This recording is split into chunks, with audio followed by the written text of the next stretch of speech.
Losing the closest person in my life set me on a real lonely path. 1 year ago, I was having some pretty dark thoughts about life, which I'm not proud to admit.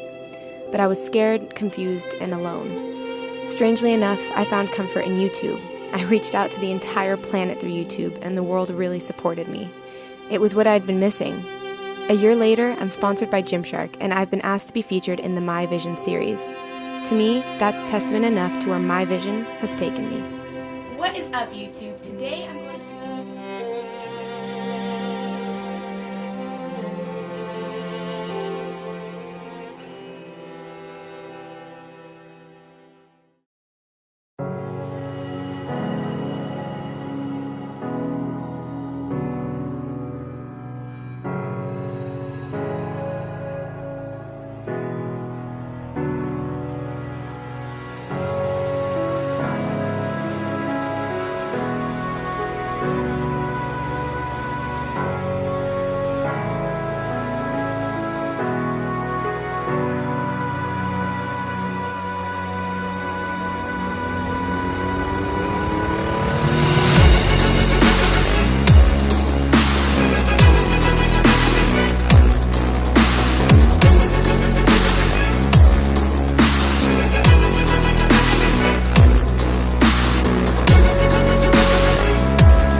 I can still remember it like it was yesterday.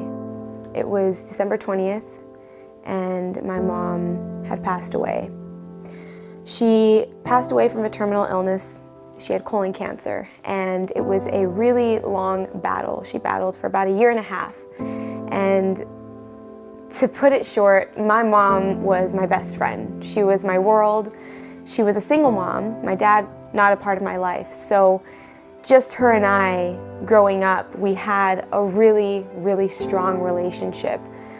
After she passed away,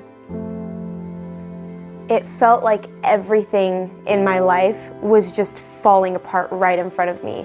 Like all the control I once had was just slipping out of my hands. And I had my brother, I had my aunt, I had family to be there and support me and help me through this. I wasn't alone.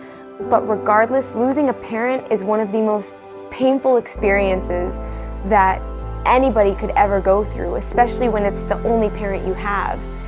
And so naturally, I fell into a really, really, really deep depression.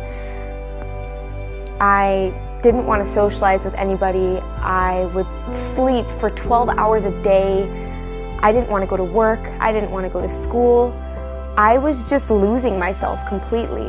And on top of that, I fell right into an eating disorder. And the eating disorder didn't come on because I was unhappy with my body or I felt overweight or anything like that. It was merely that I felt like I had lost control of every aspect of my life after she passed away, that the amount of food that I took in or how frequently I was eating, that felt like the one thing that I could control and that nobody could tell me would change. It was my thing.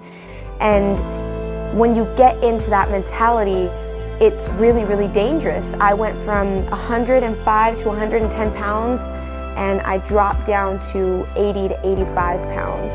So it was really, really terrible on my body. And I remember going to the hospital for an annual checkup, and my doctor looked at me and said, if you keep this up, like if you keep doing this to your body, you're already having issues with your period. You're eventually going to take away any chance at having kids one day. And so if that's not a clear indication that I was completely destroying my body, I don't know what is. So this depression and this eating disorder really took over the last 3-4 years of my life after she passed away, and I was just in a really, really, really dark place.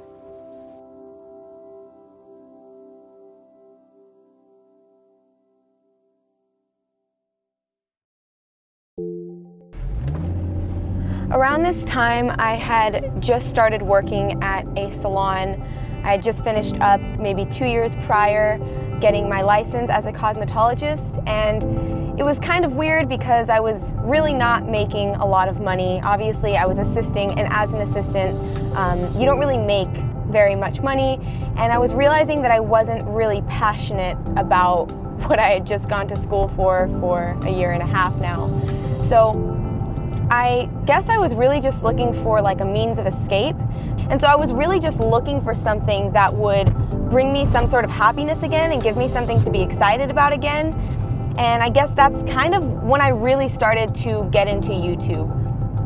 I started filming my videos in December, and it really started as just a hobby, as just something, like I said, to be excited about again. I was finding fitness. It was just this whole new journey. Hi, my name is Jasmine. I'm 20 years old. I am from the Bay Area, and I am a 3DMJ athlete. If you're watching this video, I'm assuming you're friends and family. Then it just started to pick up, like in a way I would have never imagined. And one day I remember, it had probably been 3 to 4 months of having my YouTube channel, and I was starting to pay attention to the monetization on YouTube, and I was like, oh, okay, like I'm actually making some money from this. And I started comparing what I was making from YouTube to my paycheck at work, where I was, going 30 to 40 hours a week. And I was like, this is really starting to level out. It's becoming the same thing. And it blew my mind because YouTube was only taking 2 to 3 hours of like joyful commitment of editing in front of the computer and filming these videos and just having fun. And then this other wage that I was making at the salon with so much work, I mean, the fact that it was just adding up and becoming almost the same, I was like, okay, I can go somewhere with this. Like, this can become something. So that was it. I basically just went into my job one day, sat my bosses down, and told them that I was going to be pursuing YouTube full time.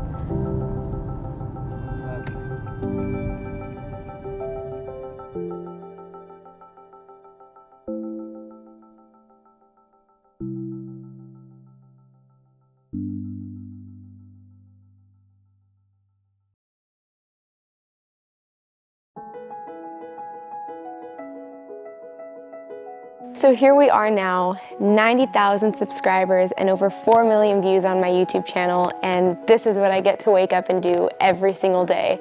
It's kind of crazy when I think about it all, because I originally started with watching Nikki Blacketer, and I remember coming across her YouTube videos and thinking to myself, wow, like this is so cool. This girl gets to give these really natural pep talks on her channel, getting girls through rough times, and now I look at myself and that's what I get to do. The most difficult part of my job these days is making sure that I am building a relationship with my audience and making sure that I'm connecting with them in a raw way where they actually feel like they are getting something from the videos that they watch. I don't want people to just watch my videos because they want to watch them. I want them to make sure they're getting something from these videos and that it's benefiting their lives in some way. Oddly enough, I can actually still remember the first time that I saw Gymshark apparel. I was at the gym with a bunch of friends, and one of them had on some track pants, and obviously across it on the leg it said Gymshark.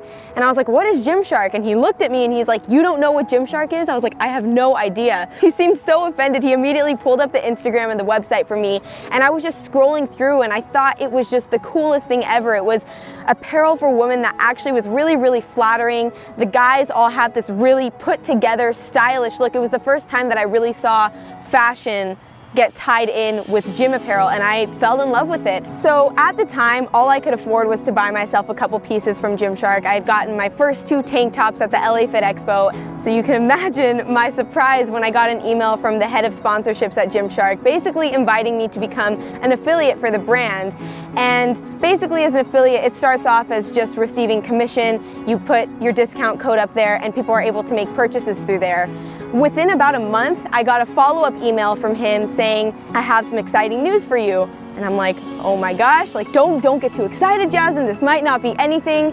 And then he took forever to respond, and then I get another email about an hour later saying that they wanted to obviously invite me on as an athlete. And I remember calling my best friend and just crying on the phone, not like ugly tears, just pure happiness, like just so much excitement, because I really never thought that that was gonna be possible. And so to see that happening right in front of me in an email, I was so emotional over it.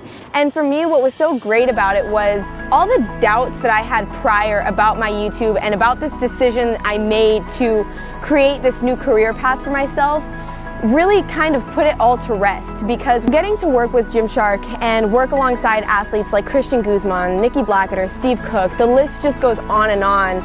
It really validates everything that I've decided to do this far, leaving my job, pursuing this career with YouTube. It not only was the right decision, but it was probably the best decision that I have ever made. And although I haven't been able to go to the expos yet or travel with them, I'm so excited to see what this year will bring and to really just get to grow with the brand. I can truly say that this is the happiest that I have ever been, and I really, really believe that my mom would be so proud and so excited for me.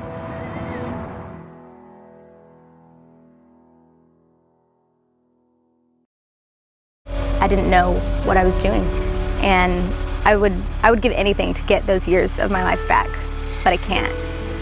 And it was really hard times.